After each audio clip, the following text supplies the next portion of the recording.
Good day. I'm Dr. Boyce Watkins from Your Black World in the Black Business School.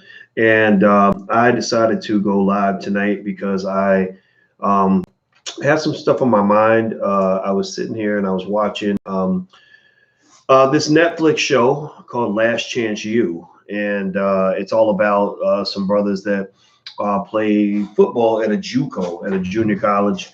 And it's a real interesting show that really tells a story that if you're black and especially if you're black and you had spent even 30 seconds in the hood, you've seen this story played out 1,000 times. If you're an educator, you've seen it 1,000 times. It's kind of an interesting story. What's going on, Walter Yarbrough? How you doing, brother? Basically, Last Chance U, if you haven't seen it, it's on Netflix. It is a show that is all about these guys that go play at these JUCOs in, backwoods Kansas or whatever, these small towns. And, they've never seen a black person before. And in these little towns, they're basically trying to resurrect their broken football careers. So they're trying to find a chance to get picked up by a D1 school. And I guess as if that's the best thing that can ever happen to a young black man. And it's real interesting to watch, and it's worth your time, especially if you want to get deeper insights into the psychology of what's happening to our brothers out here, and I've seen it a lot. I have been a college professor at a lot of different schools. I've been teaching at D1 type schools my whole life. I taught at University of Kentucky. I saw brothers on the basketball team, football team there, Indiana University, Syracuse University, the Ohio State University, which is pretty much a football factory. These NCAA sports, they rob the black community.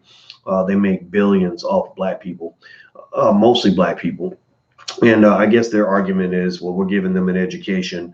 But you're giving them an overpriced education, and they're not actually able to really get a good education because they're too busy risking lifelong paralysis by going, risking getting paralyzed for life so they can sit in a couple of classes and get a piece of paper that, maybe might land them a $40,000 a year job. Well, I'm just here to say straight up, point blank, period. That's just the wrong hustle for a lot of black men. I mean, it's a real interesting game. I spent a lot of years thinking about it and how it works. And I just try to figure out, how is it that they keep playing this game on us? How do we keep getting fooled like this?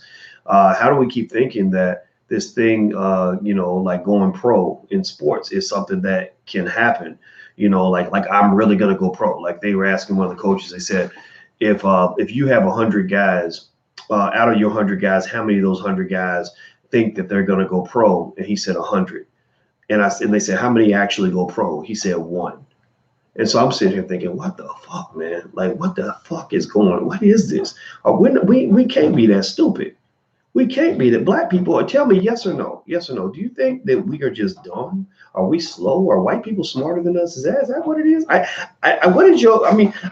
sitting there thinking, that most black people don't make it to professional sports, but yet we all seem to think we're all going to go pro, So, I can break it all down. I can really analyze it, but here's what I was thinking. Here's the deal. The black male has a serious problem. A lot of our best commodities, our men are among our best commodities. Our men are a tremendous asset to the community. Part of the reason your community is broken down is because you lost your men. A lot of your men have been sucked into systems, that starts with early brainwashing. The prison system grabs the young black boy. They start criminalizing him when he's in school. Like did anybody else see the story about the little 10-year-old boy when they charged him with aggravated assault for hitting a white kid in the face with a dodgeball? Anybody see that? Like he was playing dodgeball, hit a white boy in the face, and they charged him with assault. And he was 10. And he's like, I was just playing dodgeball. I'm just good at it, and so they start criminalizing them early because they're trying to get them ready for the prison system, because that's where they're going to make money from them. Slavery is still very real in America. It exists in sports. It exists in the prison systems. It exists in it even exists in corporate America. Even y'all educated Negroes, some of y'all are slaves. If you get up every day and you don't get to decide what you're going to do with your day, somebody got a noose around your neck right now. You just may not, the noose may look like a tie, but if you tie a tie around my neck tight enough, it's gonna be a noose, right? So anyway, but here's the point. I'm not making fun of anybody. I'm just trying to help you. I'm trying to break down the game for y'all. I understand capitalism very well. That's what I do. I have a PhD in finance, which means I've studied these economic systems very closely, the politics very closely, and I understand these things, I think, better than a lot of people do. And so my point is to say that for the black male, we got to understand one simple fact. They have never cared about you. They don't love you. They don't want to see you win. They don't want to see you in power. They don't want to see you happy. They don't want to see you doing good.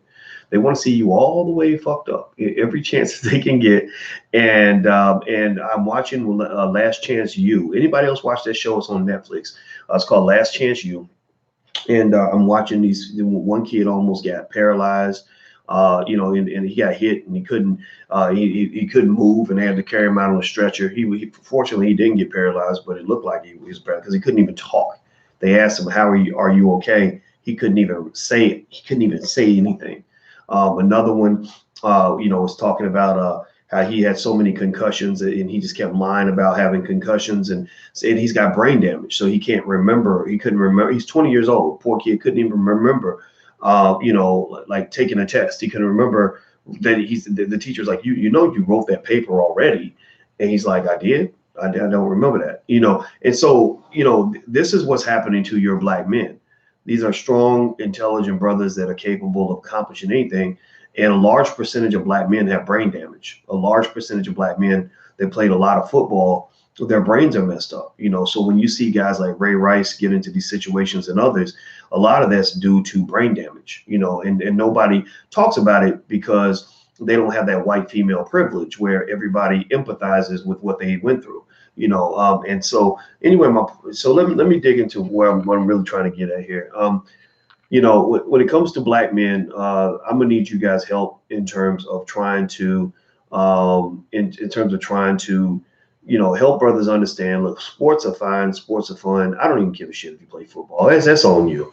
I mean, I'd be a hypocrite because I actually like a good football game. I can't even lie. I played football. I'm a big guy. I played all the sports. I could run fast. I could jump. I did all that stuff. And I thought, like a lot of kids, I thought I was going to go to the NFL because that was the only time I saw black men, successful black men who looked like me. And thank God I was not a better athlete, because I would have been sucked into that culture too. It's a whole culture. It's a culture of what they call anti-intellectualism, where like you see these guys working super hard on the football field, 2-a-day practices, busting their butts, doing everything they got to do to win. But then when they go to class, they're like, I don't want to go class. I don't want to read nothing. No, I don't. The dog had come to and the thing is, I'm sitting there thinking, wait, but bro, you just went out on the football field and put all your life on the field. You left it on the field, gave 112% to everything you did. But when you come to class and you're doing this for your future children, for your family, for the wife that you're going to have one day, for your community, you ain't got no energy left because you're too busy serving the white man so you can hopefully be that 1 in 1,000 that gets a chance to go to the NFL, right? I think that is a bad strategy. And what you got to understand is it's just like football. If you play a bad strategy, are you going to win the game or lose the game, right? If you come out with a bad game plan, are you going to win the game or lose the game? Somebody answer me.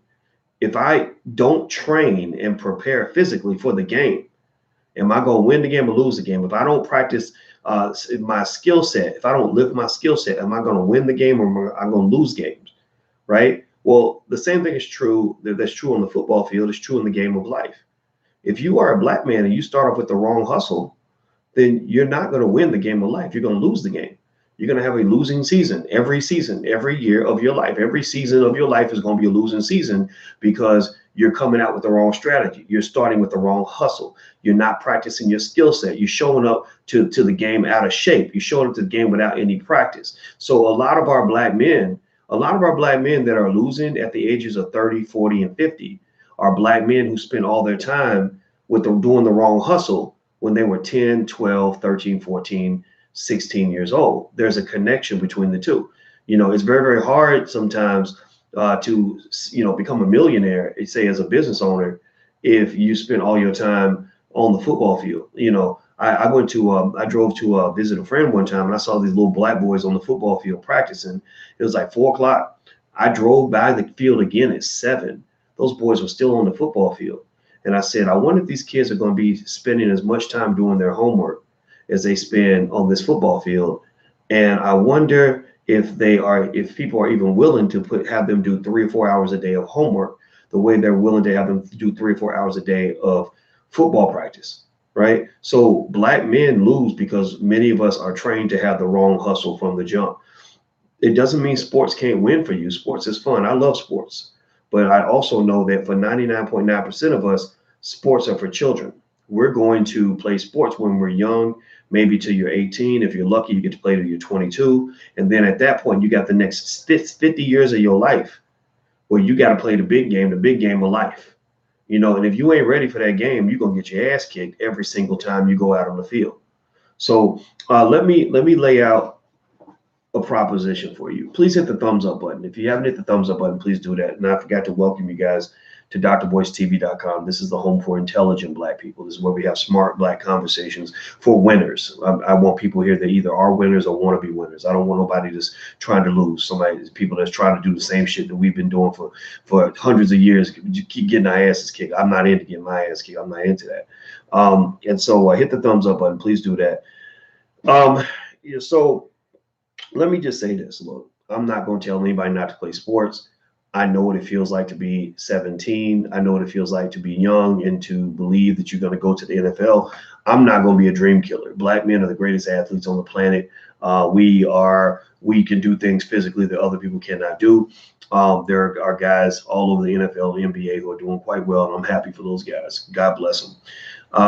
But what I would like for us to also do is to commit that for that other 99% that will never make a penny playing sports, that they put a lot of energy, just as much energy into learning to start a business as they do into everything else. Black men have the highest unemployment rate in this country.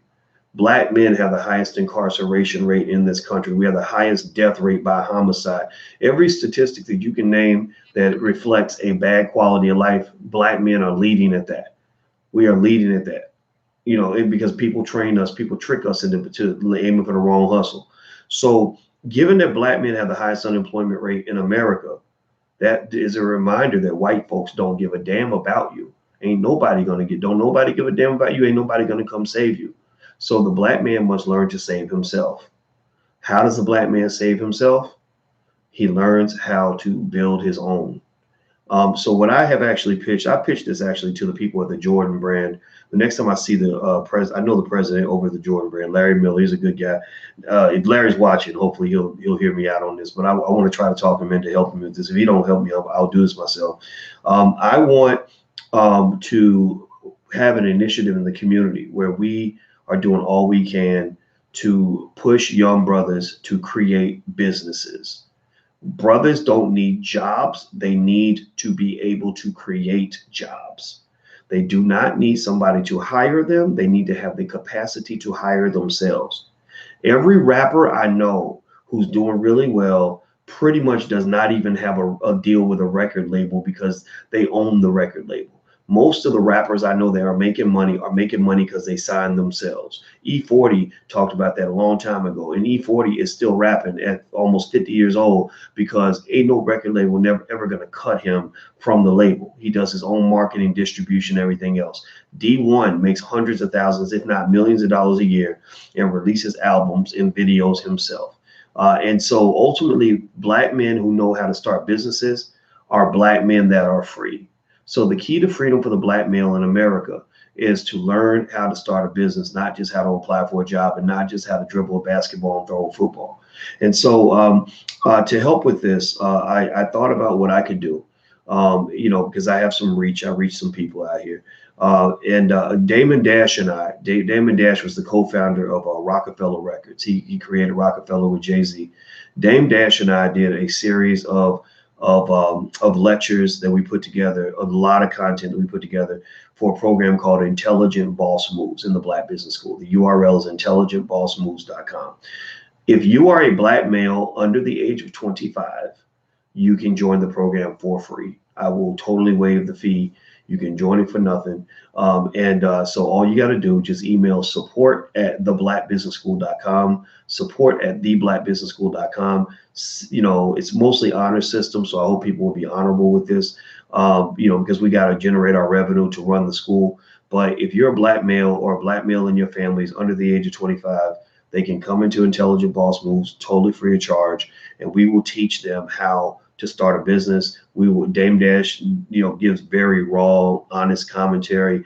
I'm a finance professor who cares very much about our brothers. Andre C. Hatchett and I started BlackMenUnited.net, which is an organization for black men. So I'm thinking that one of the things we need to do as black men is to set an example of black men taking charge of black men. Black men should be the ones who are leading the charge for the elevation of black men. It shouldn't be white women. It shouldn't be black women. It shouldn't be white men leading the charge in terms of making sure black men are good. Black men have to be the ones leading that charge. So as a black man who's in a category of so-called leader or whatever I am, that's going to be my part. That's what I want to do. So if you want to take a look at the program, I can actually do a screen share. Well, actually, I can't do a screen share on the screen. I was going to show you guys what it looks like. Forgot on this app, I can't do it. But go to intelligentbossmoves.com. You can take a look. And if you're a black male under the age of 25, or you know a black male under the age of 25, they can join for free. All they have to do is email support@theblackbusinessschool.com and just, send some verification of your age, maybe a picture of your license, or if you want, or something else, or whatever. Just they'll work with you, and basically they'll let you in. They'll give you a login. You can go in, and once you're done, you can get a certificate of completion once you're done with that. And I'll make sure there's content in there on how to start your business. I'll also do special Q&A sessions for young brothers that want to join the program, and anybody else. I mean, others you can still sign up. It's open to the public, but for black men under the age of 25, it's totally free. And that's my contribution to the situation. I'm gonna read something to you guys, just in terms of how this sports thing has got us really just all fucked up. To be honest with you, I don't want to. I'm sorry I'm cussing like this, but I just have to be honest here. Thank you, Verniel. I appreciate the donation. Thank you so much. I found some stats on the odds of making it to the pros, on the odds of becoming a professional athlete. I want y'all to listen to this, and I want you to tell me why you're donating all your black men to this fucked up system. It says that a high school senior has only a 5.8% chance of ever even playing football at the college level. So only 1 in 17 high school seniors plays NCAA men's football. That's Division I, Division II, Division III. That's the starters, the scrubs, and everything in between. The guy at the end of the bench, even the loser, the shitty player at the end of the bench is an anomaly. He's 1 out of 17. The percentage of college seniors that get drafted by an NFL team is 1 in 50, or 2.0%. So 2% of that 5% make it to the NFL. So what are the odds of a high school senior eventually being drafted by an NFL team?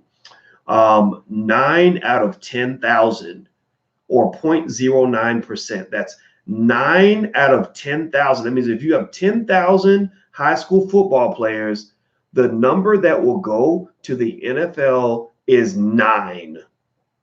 Think about that for a second. Please process this. Tell me if this is affecting you in some way, because it affects me. I've been knowing these stats for 20 years, but it still affects me every time, because I'm sitting there trying to figure out who's telling you, what's making you believe that if there's 50 people in the room, all 50 think they go into the NFL. Where do we get that from? Well, it's brainwashing media. It's media brainwashing you, because you're watching TV. You see LeBron, and you're seeing, what's that guy's name? Odell Beckham Jr. and these other guys who are literally phenomenal athletes, phenoms. I mean, these guys are in the top 0.1% of all athletes, doing things that a human being cannot do. And you're thinking, oh, I can be like him. All I got to do is practice harder or whatever.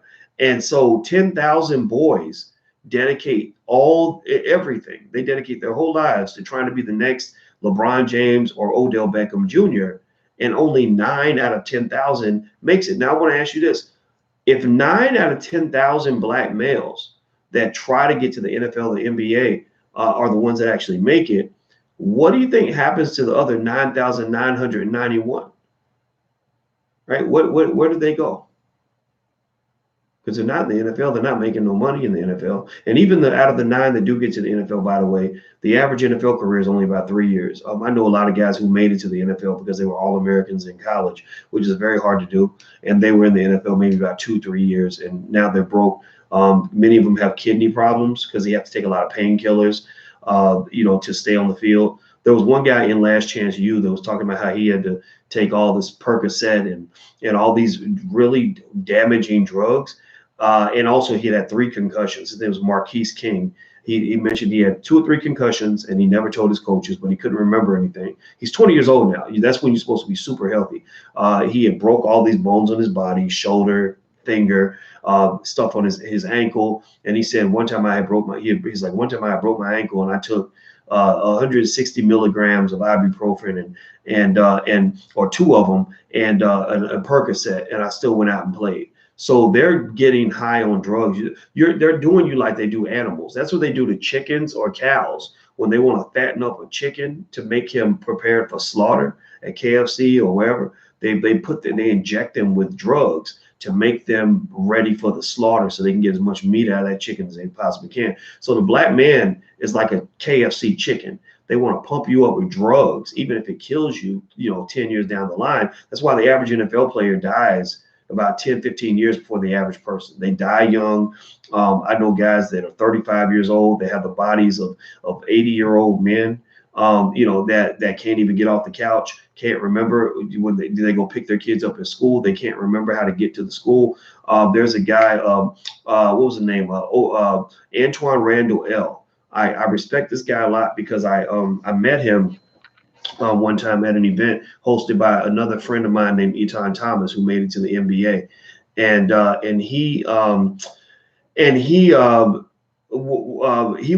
I were talking in the hallway before we were about to go on stage, and I remember he told me that most of his friends have brain damage. He said, "Yeah." I said, "How many of your friends? All your friends have played in the NFL now." Antoine won a Super Bowl.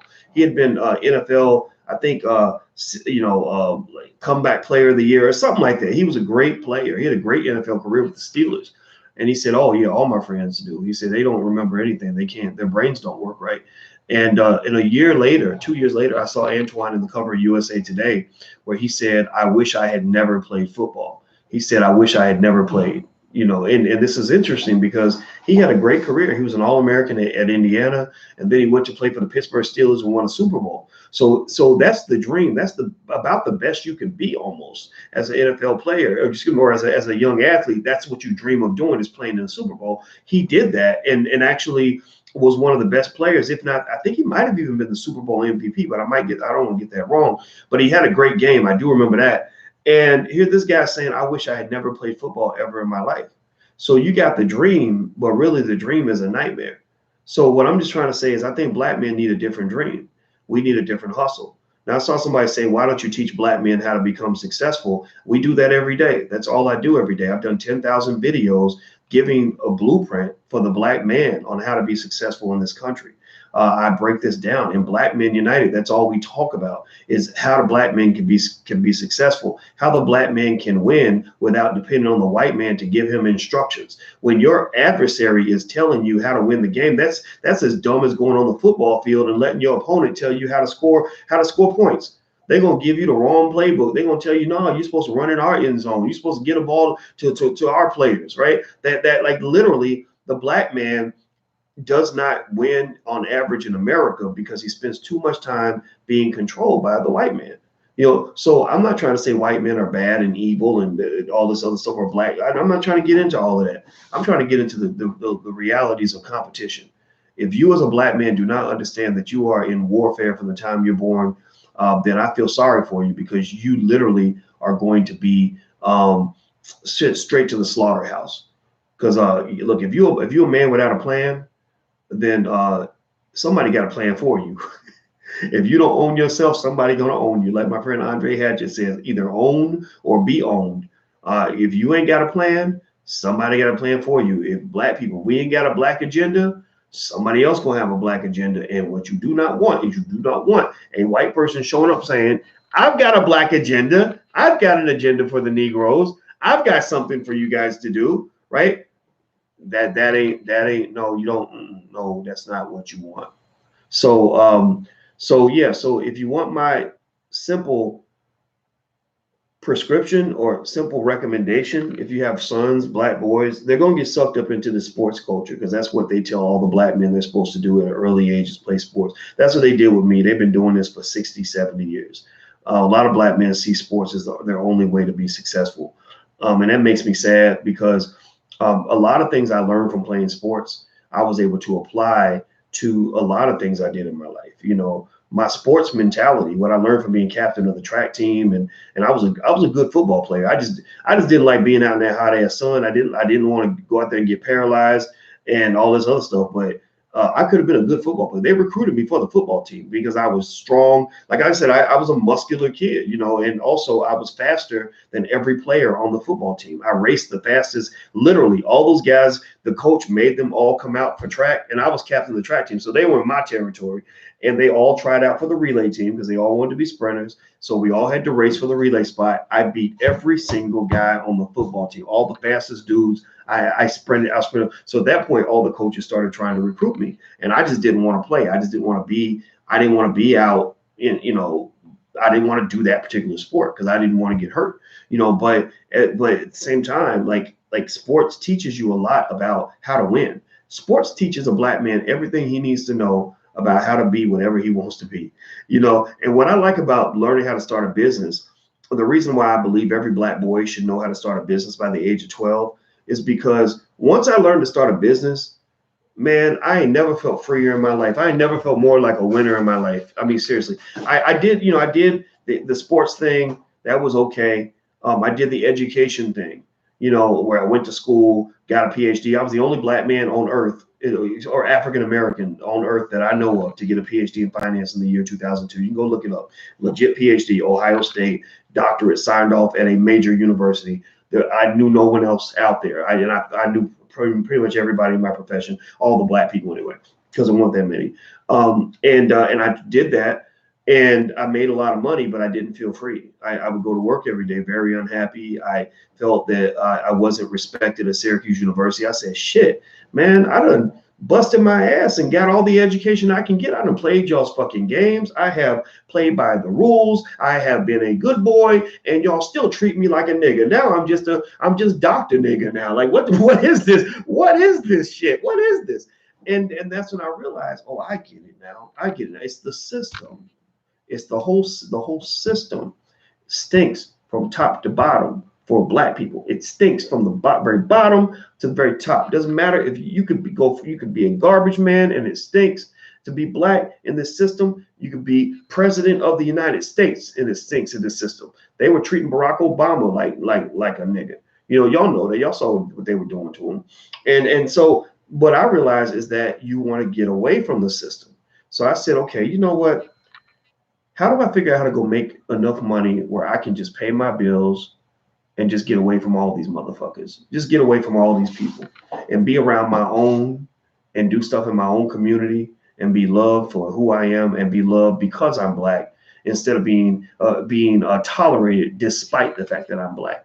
You see, what they do in America, this is what racism does. This is the mind fuck that they do to you. It's late at night, so I'm cussing. I'm sorry. I'm cussing a little bit more than I normally do. But in America, what they do is they take your greatest strength, which is your blackness, and they make you feel like it's a liability. They take what is supposed to be a superpower and they convince you that it's a handicap. They put you in the category, you know, when they talk about diversity, they put black people in the categories with one-legged midgets and people, you know, people with disabilities and, well, we have room for Negroes and the disabled, right? Well, no, I'm not disabled. I'm a superhero. You're disabled because you're racist as shit and you've been racist and you built your whole country on racism. So maybe you're the one who needs help, but not me, you know, because I'm the original man. So ultimately what I will say is if you really want to find yourself as a black person, start your own business. Like that's it, you ain't got to make a lot of money. I wasn't trying to get rich. I did not care about being rich. That was not something that I started a business for. I just want enough money to pay my bills so I can not go into a toxic environment every day and feel like I have to go fight with people in order to just function and survive.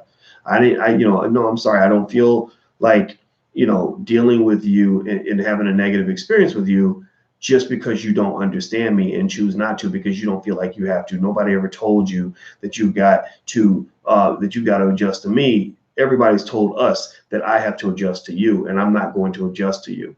So basically, circling back with these brothers that are all playing these sports, these are hardworking men. These are, these are great brothers that are doing amazing things. They have more discipline than most people. Basketball and football players who are really good, they practice a lot. So I'm like, well, practice. That's all it takes. If you want to be a surgeon, all you gotta do is practice. You want to be a great business owner, all you gotta do is practice. You want to be a great lawyer, all you gotta do is practice. So why is it that we can practice the sport, but we can't practice the game for the game of life? That's the big game. That's the game that's gonna matter. That's the one that's gonna make the difference between whether your son looks up at you and says, I'm proud of my daddy. My daddy's a great man. Or your son looking at you saying, my daddy ain't shit. There was one guy on there, his name was Bobby Bruce. He was on Last Chance U. And they asked him about his father. He said, I told my mama that when my mother went to prison, he said, they asked, what are you gonna do when you see your father? He said, if I see my father, I'm gonna kill him. I'm gonna kill him. Right. That made me sad because, I said that poor guy, I don't know if he had a chance. And remember all these policies that sent all these black people to prison, that was created by the Democrats. The Democratic Party spearheaded that. And the thing is, again, where black people's minds get played with, they really think black people are stupid. They really think that you are dumb. They really think you're dumb. And let me tell you why, because these same people that are telling you to get all up in arms over what's going on with some immigrants in detention centers at the border, they literally are the ones who sent your loved ones away to penitentiaries and got your children out here acting crazy, got your kids out here killing each other, got all the whole black community torn to pieces because they got you caught up, they got you distracted by things that don't matter. So in the meanwhile, our community never gets better because all we're thinking about is who we're going to vote for in the next election. Like that, and I think that maybe it's because I think about these things so much that I see something so different from everybody else. But I kid you not, it bothers the hell out of me that we are in a mass illusion and we don't understand how the reason we keep losing the game is because we have the wrong strategy. That's what it is. The way you prepare for a football game determines what the final score is going to be. Right now in America, the score is white people 112, black people 6. And we're not changing. Many of us are not changing the strategy. So I'm not really talking to everybody. I'm not interested in talking to all the black people. I can't talk to everybody. I'm talking to the people that want to change the strategy. I'm talking to the people that want something different. I'm talking to the people that get it, that can see through my weirdness, my cussing, my long-windedness, and they can see like, wait, I think I get this. I think I know what I want to do. And you'll also understand that I'm not trying to get you to tell black boys not to play sports. That's going to be impossible. Why do I got to kill one dream to build another one? I'm just saying, have more than one dream and have a bigger dream. Shit, I mean, I know guys that went to the NFL and NBA. It ain't that great. LeBron straight told y'all that the NFL is a fucking plantation. Why the fuck are you trying to get off one plantation and get to a better one? Like, really? Like, there's better places to go than the NFL anyway, where you got to pop all these steroids and drugs and get hit in the head so many times that you have violent episodes where you punch your wife out in the elevator and whatever. Like really, like that's not a dream. That sounds like a nightmare. I wouldn't want to do that shit. So why not get a bigger dream? Here's my dream. Here's the vision I would love to do. If I get $1 billion, I know a guy who's a billionaire. I'm gonna try to get him to back my plan.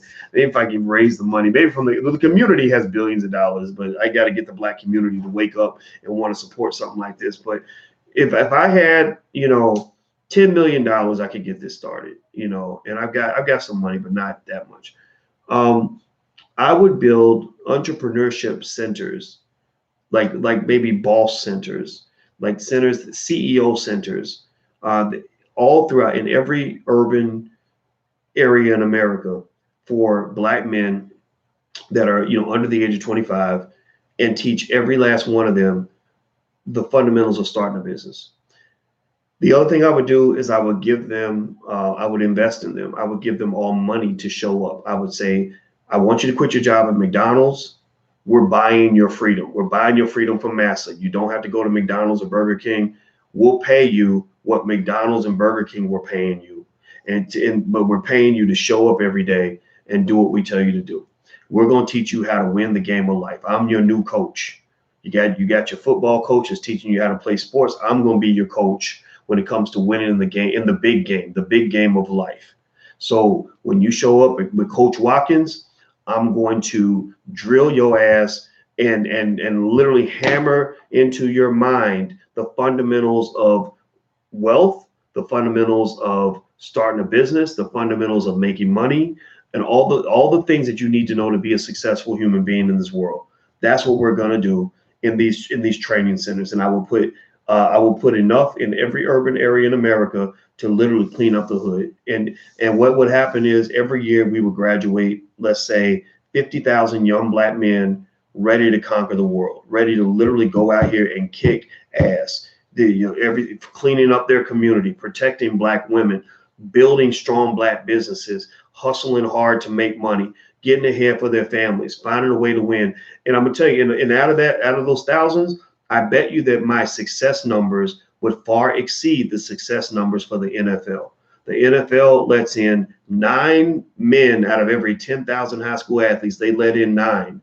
Well, out of every 10,000 graduates that we put out there, out of every 10,000 graduates, I bet you that 500 to 1,000 of them will become millionaires. I bet you that the ratio of millionaires to non-millionaires will be about 1 to 10. So the other 9 might not be millionaires, but they're going to be good. They're going to have a network. They're going to have networks of other Black male bosses and entrepreneurs, teammates that they can play with, that they can win games with in the game of life.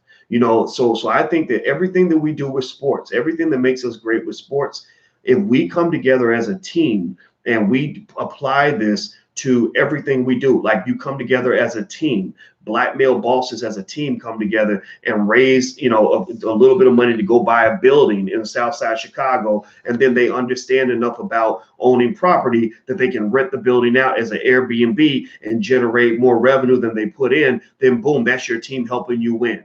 That's how you win games in the game of life, in the game that matters, in the big game, right? That's when you become an inspiration to your community. So really, truth be told, at the end of the day, I'm gonna execute certain things anyway. I'm gonna do things anyway because I've got what I've got, and I'm gonna work with what we got. But I'm gonna actually, when I sit down and I talk to people, like when I talk to the guy that I respect, who runs the Jordan brand. One thing I kept kind of saying is I said, these Black males that are wearing your shoes, they don't need jobs. They need to learn how to be bosses. They need to learn how to start businesses. They want to make money. They want to succeed. They want to be free. They want to be strong. They don't want to be sitting up under some white man being told what to do every day. That's not where they want to live.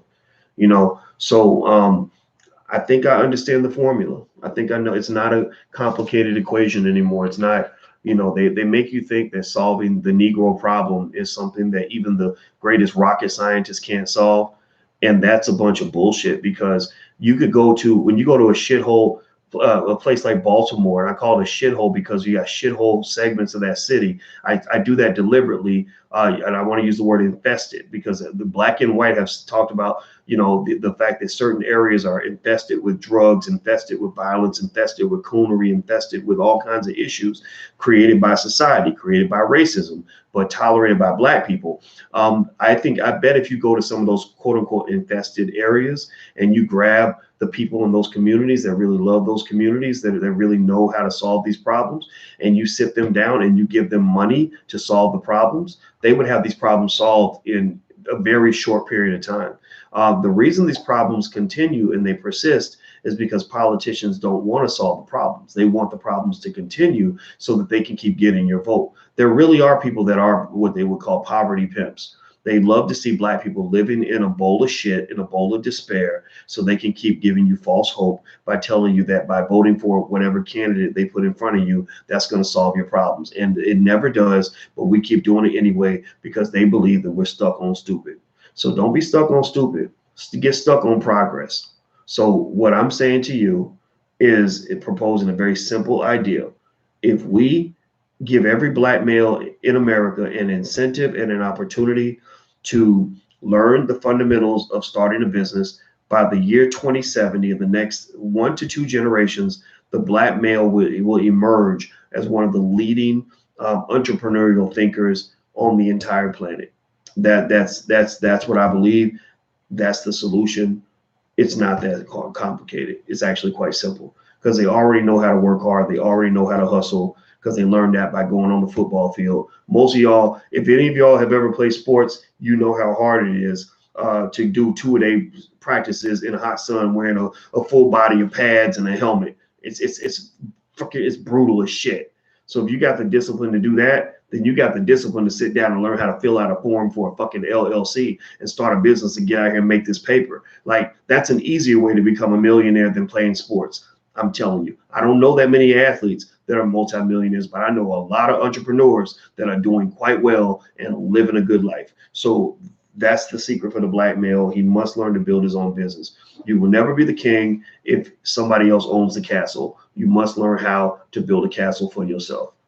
All right. So if you know a black male that wants to join the Intelligent Boss Moves program that I created with Damon Dash and for free, all they have to do is send an email to, you got to let us know that you want to be in the program and why, and just a quick little email is fine. Email support@theblackbusinessschool.com, theblackbusinessschool.com. Just send some sort of proof of your age or whatever, and you can come in for free. The program is at intelligentbossmoves.com. That's intelligentbossmoves.com. You can go take a look there. We designed it specifically for black men. It has a high testosterone-ish kind of feel to it. So I think you guys might like it. Also, for those of you, for the rest of you, for everybody else, including the brothers, everybody can be a part of this. If you want to learn anything about owning multifamily properties, owning rental properties is a great way to generate income. So if you want to learn more about that, we're doing a free event from the Black Business School. It's on Friday. It's called The Emancipation Equation.